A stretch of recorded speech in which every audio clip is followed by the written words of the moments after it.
Good news po tayo mga kababayan. Nako, 16 votes sa Senado. Ay, imposible na raw po. Kabayan, ayon yan kay Congressman Barsaga. Ukol sa impeachment ni BP Inday Sara, kabayan. Nako. Eto, pakinggan natin si Kong. Meow, kabayan. Well, firstly, alam nilang imposible yung 16 votes in Senate because Minus pa kasi ngayon si JBRC to nagsabi na. Ayaw niya na. minus pa. Estimated mga 8 votes maximum, 10 votes. Nako. Since there is no new, walang bago sa impeachment ngayon kumpara sa impeachment last year. There's no new evidence, nothing new. So expected na what we saw as the results for last year would be the same this year, except siguro medyo mas kukunti yung mga congressman kasi mas malapit. At ngayon ang NUP ayaw nang pumirma. Ilan sila? 40? 37? Mga ganun? 37. Something like that. Mga almost 40. Yung best friend mo na si Kong Puno it's now justifying why they will not sign this impeachment complaint because there's no new evidence. Very good reason, Congressman Puno. Tama. Pero ang political na reason dyan, Congressman Puno, ay bakit ka tataya dyan? Manatalo na yan eh. Ending na yan ng BBM eh. I remember. Kung manalo si Sara 6 years yun. Diba? At bago po natin ipagpatuloy yun mga kababayan, eto muna, makibalita muna tayo. Itong si mahal na Pangulong Bongbong Marcos Jr. ay nagdeklara na po ng State of National Energy Emergency. Mabuti naman po. Pero sana mga kababayan, hindi itong gagamitin sa more na pangungulimbat. Ang tira kasi mga kababayan, kasi pag na-declare to ay nako po, di ba? May ibang kapangyarihan na yung ating presidente, kabayan, na kukuha ng pera sa kaban. Mabuti kung ilalagay sa tama, kabayan. Napag-alaman natin, kababayan, di ba, na si Auntie Claire sinasabi na walang crisis daw. Ano ito, Auntie? Di po ba mga kababayan? Talagang binubudol pa tayo, no? Sinusubukan pa tayong budulin, pero wala hindi na yan uubra. Natuto na tayo mga kababayan. Di po ba? Maliban lang sa mga kakampuits dyan. Gaya nito, mga kababayan. Si Miss Lovely Granada. Na bagong pakawala nila. Na tila may ikunumpara kay Kiko Barsaga, mga kababayan. Na may maganda ring adhikain di umano. Di ba mga kababayan? Mandakin mo. Sinabi pa niya ngayon mga kababayan na marami daw sa mga Duterte supporters sa Mindanao na nagiging anti-Duterte na di umano.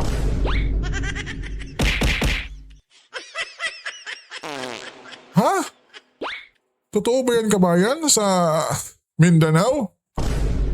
Ano? Ayon yan kay Lovely Granada, mga kababayan. Nagiging anti-Duterte na raw po yung mga dating diehard Duterte supporters. Pakinggan natin itong kingkoy na to, mga kababayan, ha? Marami din ba sa Mindanao, sa pagkakaalam mo, Lovely, na nag-shift na rin yung mindset from Duterte to anti-Duterte? Marami po. Hindi ko alam kung gaano karami, pero base sa mga nakikita Marami pero hindi niya alam kung gaano karami.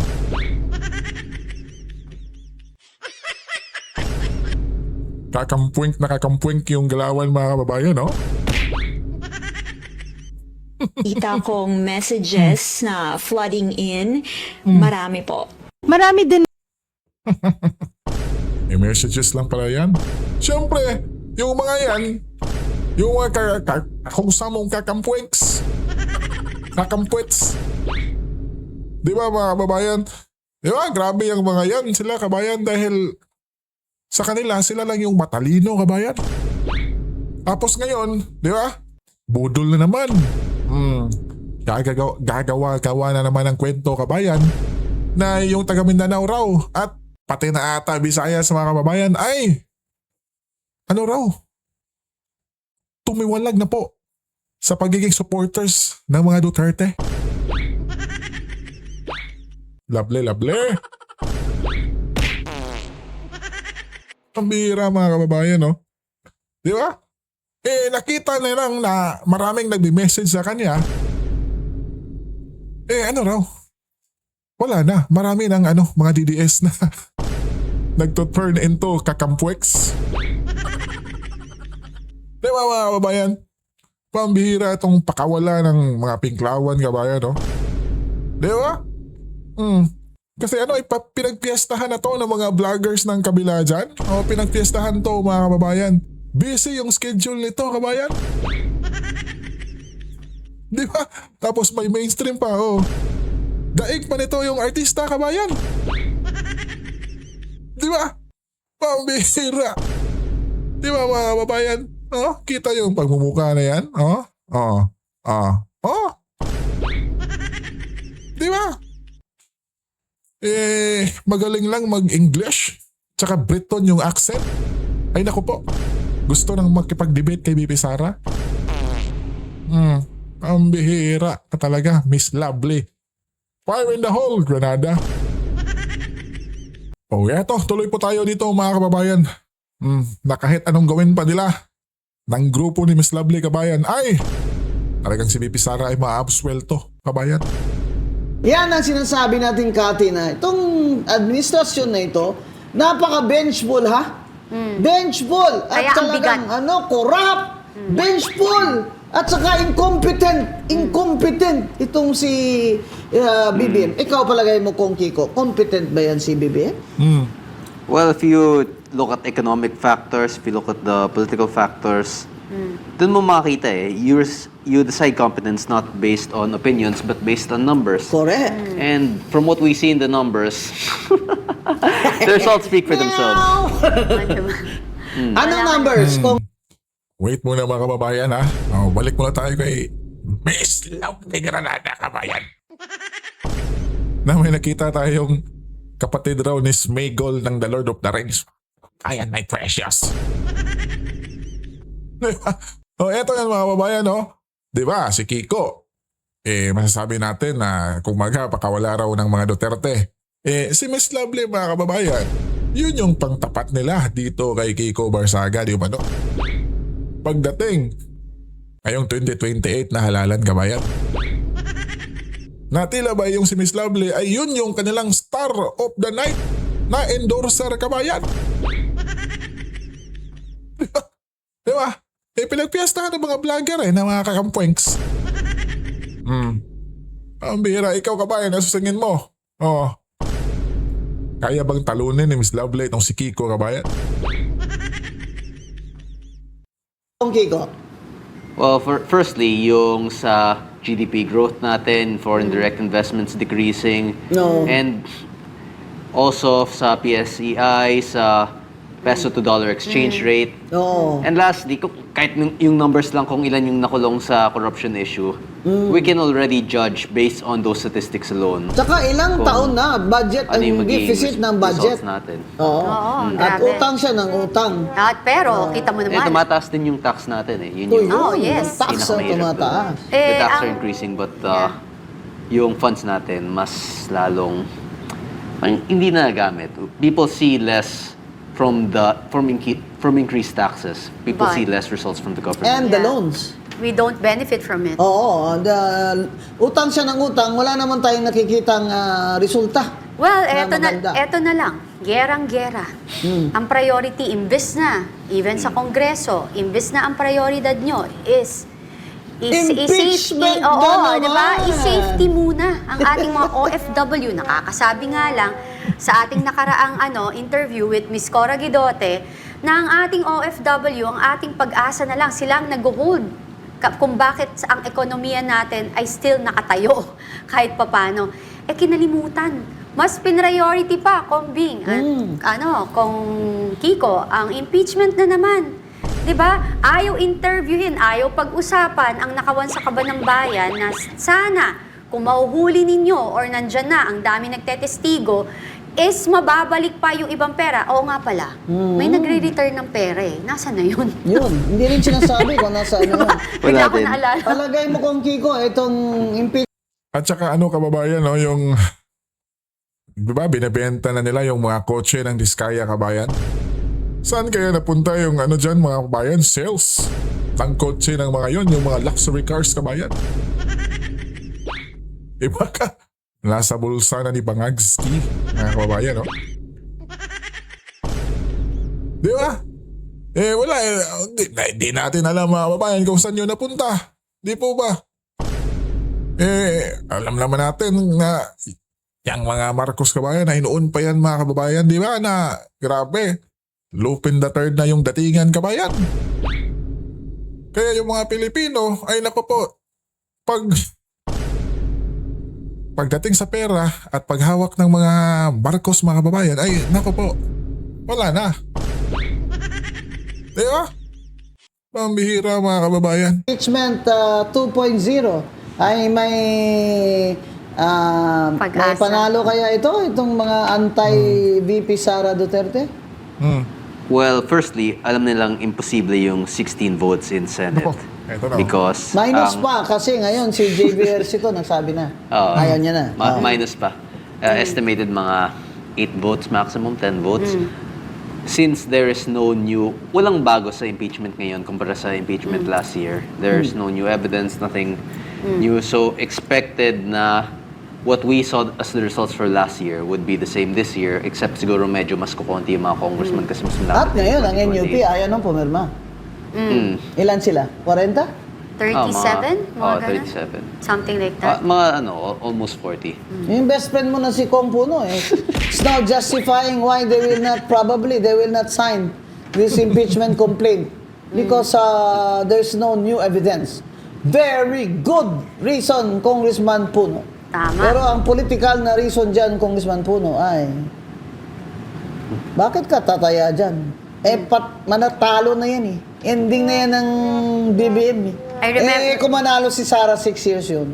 Diba? Yeah, yun nga, I remember when you said nung unang ano natin dito sa totoo lang is sobrang totoo naman yung sinabi mo na what will you choose? Oo. 2 taon or 6 na taon? Mamili kayo, mga congressman. At saka Sa alam mo, 2 taon o sa 6 na taon. Sige, pirma pa more. hindi, at saka Pambihira ka Kong ba yan? Kiko at saka Kong Bing, no? Ano kasi yan eh, whether si VP Sara ang uupo or meron silang gustong pa dyan, sa tingin nyo ba, hindi titirahin si BBM? For that person to win, kailangan may makulong. Kailangan merong managot. So, ang unang-unang gagawin, whoever is yung magiging presidente, magpapakulong. So, don't feel so comfortable. Kaya si BBM will fill the candidate. Yeah. Para hindi sila makulong. Hindi, Oo. kaso lang, ang balita ko lahat daw ng nalalapitan, Ayaw. ayaw. Ayaw tumakbo. Oo. Sa BBM gang ticket. Pag-uusapan na lang daw, next Bakit si matagal John pa. Vic Remulla? Sabi niya naman, willing siya. Ang taas kaya na rating niya, 1.4. Kaya yung taas kaya yan, more than 1. O di 1.4. John Vic, Tumaas go ka na. Diba? Ay, taas mo na sa survey. Oo, 1.4. Panahon na tumakbo ang Remulla. Huwag na kayo dyan sa Cavite. Liit-liit ng Cavite. Di ba? Huwag na, liit ng Cavite. Bigay nyo na yan sa mga aswal time na mga Kiko Barsaga, Tolentino, mga Rebilla. Ibigay nyo na yan sa kanila. Small time yan. Tumakbo na kayong presidente. Dahil ito na, John Vic, ang iyong panahon. This is your time. And by the way, gusto ko someday i-separate na yung DILG, Kong Kiko. As dito sa Department of Interior at ang local government ibahin na. Kasi napupolitika na ang service eh. Yung mga police, mga Bureau of Fire, doon ako nag-Women's Month speaker ako sa Bureau of Fire Department ha. Matanong ko, Kong Kiko, noong mga time na nagsasalita ka, may mga tao bang kumakausap sa'yo na huwag ka nang magsalita, na tama na, or they Well, try to, Parang may mga ganun din, but usually you just have to decide what to prioritize. Tama. Iba din, Iba talaga. Yung kahit na anong takip mo talaga, di ba sabi, pag napuno na ang salop. So, ang nangyayari sa atin, meron silang pitcher, binuksan nila yung gripo na hindi humihinto. Tapos kaya lang nila isarado yung gripo anytime. Kaso, because of sa greed nila, nasira yung gripo. hindi na nila mapagtakpan. Overflowing at nakita natin pagbaha, di ba? Pagbaha ng maleta, pagbaha ng baha. Dahil sa bagyo, my God. So yung Diyos talaga marunong. Oo. At yun na nga po mga kababayan, no? Nako, BP Inday Sara Duterte talagang panalo na mga kababayan. Panalo na yan, kabayan. Diba? Yung mga congressman nga, yung iba, ika nga ni Madam Atty. Rowena Gonzon, kabayan, na hindi na pipirma dyan sa impeachment ni BP Sara, kabayan. Tapos pagdating sa Senado, ay nako po, wala na yan, kabayan. It's over, mga sir.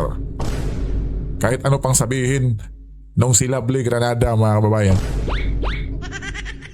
Kahit anong paepal-epal pa nalang gawin.